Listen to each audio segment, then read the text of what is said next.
Hello, this is the tutorial on how to use this software. I will try to explain it in as much detail as possible, so skip ahead if you already know. The only thing that I will assume is that you can open a terminal and type in commands there. This is the GitHub repository for the program. The link to it is in the description. To get the code off of the GitHub, there are multiple options depending on whether you have Git on your computer. If you have Git, tick the address here.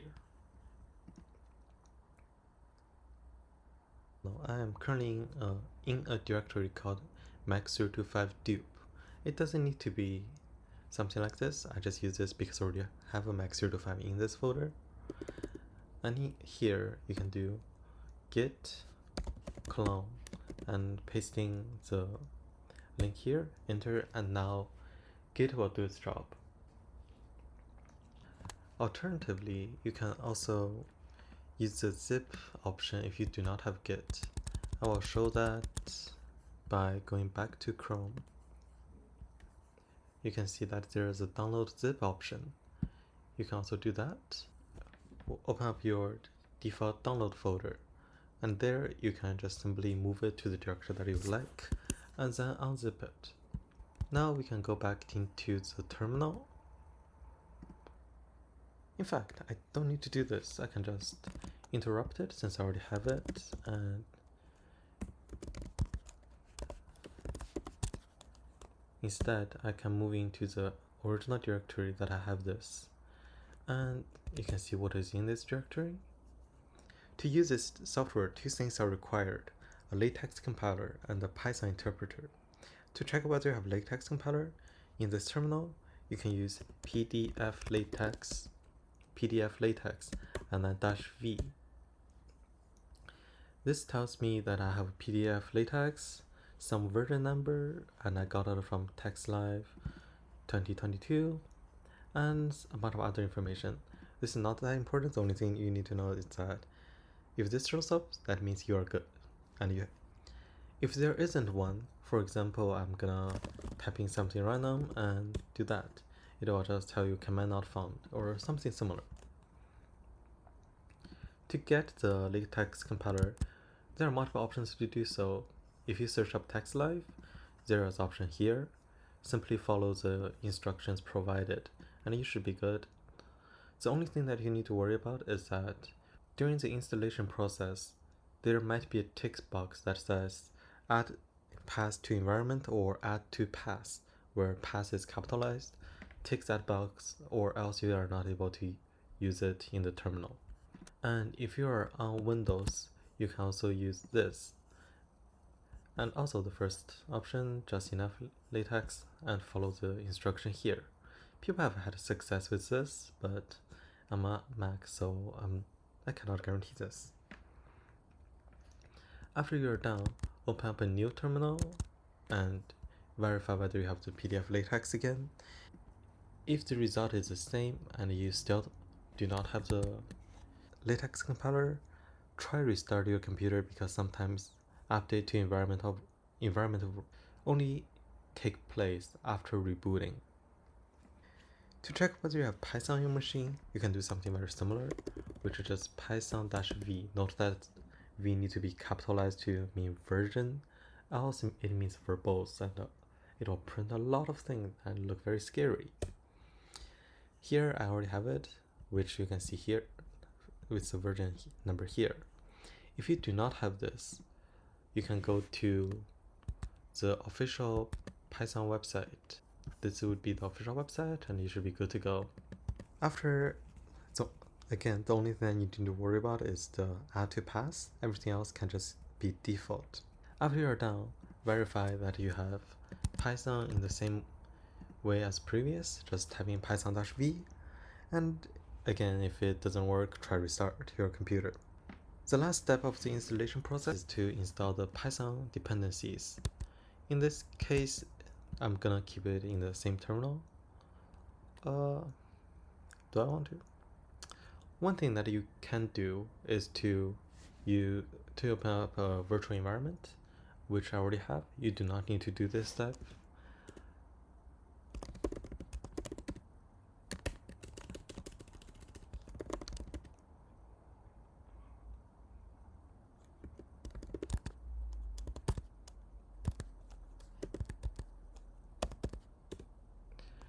That is just to open up a virtual environment because I have other developing environment for Python, so I don't want to mix up the dependencies.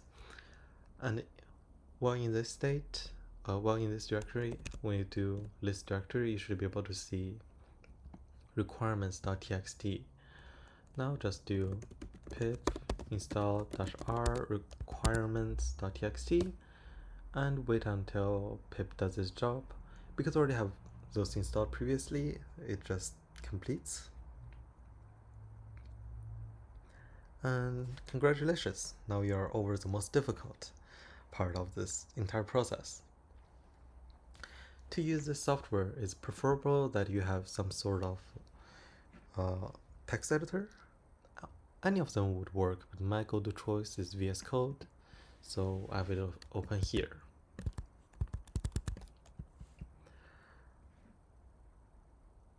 To get started, check out the examples directory. I'm just first collapse everything. This is what the directory is gonna look like. Just check out the environment, examples, and choose any one of them.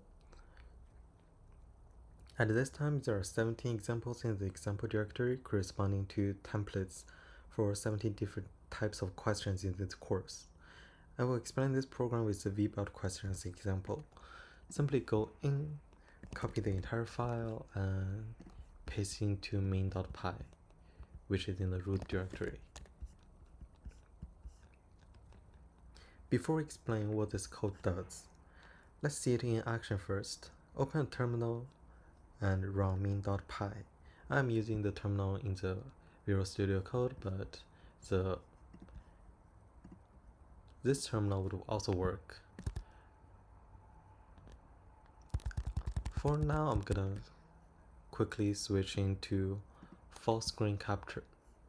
In this mode, you should be able to see images that pop up like this. This is what the program does when it needs information from a table or figure. In this case, uses the information provided in the terminal, which says driven heavy conveyors, which is moderate shock loading. Driver is 6-cylinder engine or engines multiple cylinder, and duty time is 16 hours per day, which gives a combined service factor of 1.4, so just type that in. Repeat this process and you should repeat this process until it completes. This one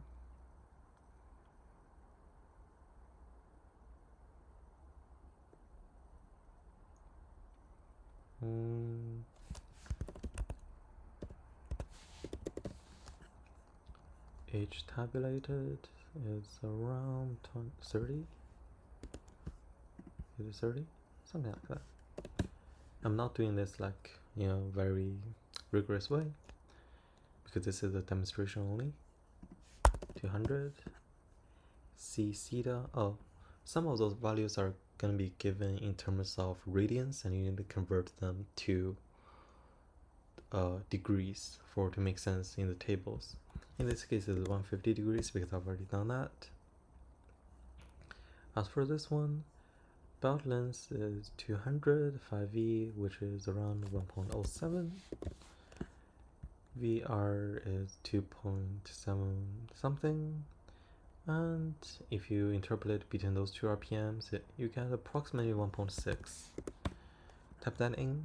It says solution output is successful and compiling LaTeX into PDF format.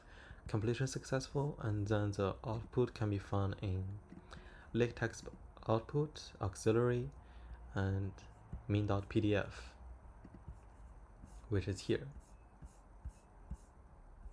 And these are the final result values.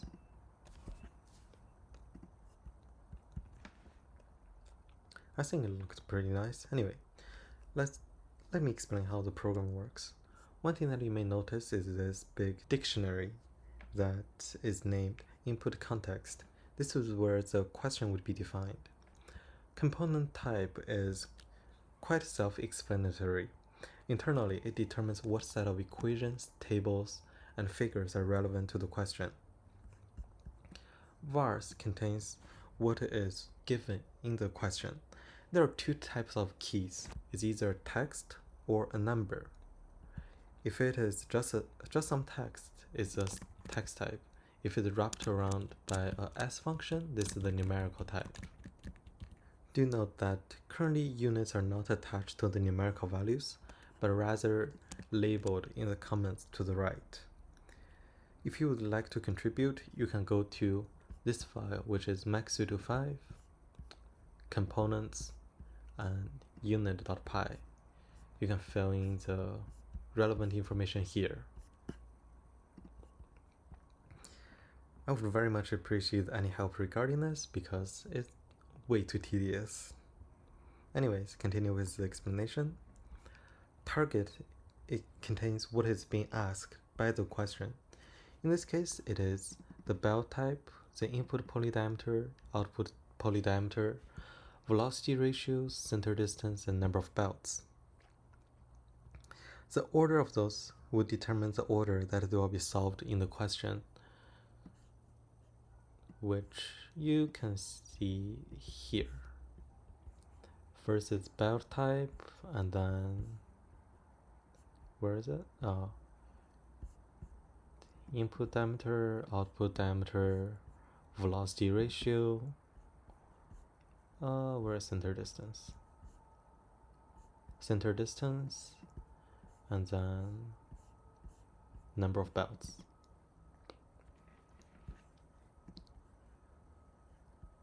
Now jumping back to just looking at the VS Code.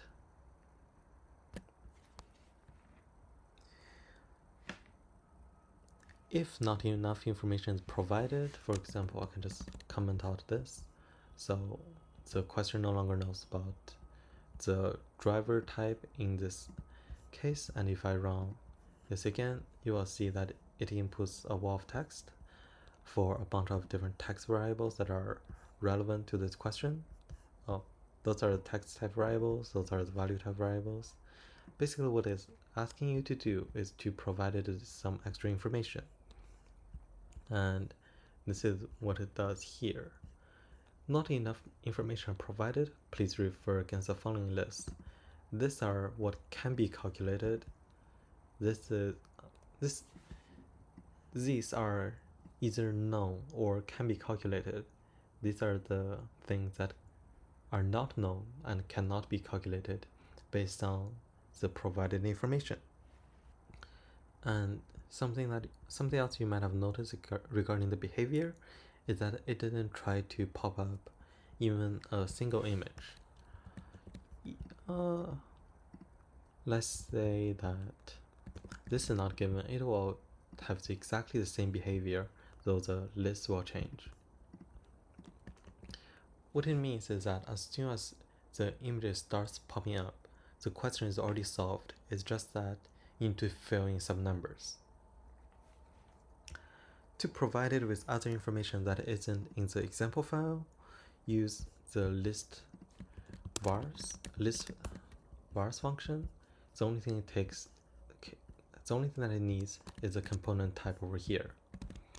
And what this does is to print this wall of text basically. And some of you might have noticed is that in here it uses 2 backslashes. Well, where is it? Here it just have a single backslash. I'm just gonna copy paste it over so you can make a more direct comparison of the two.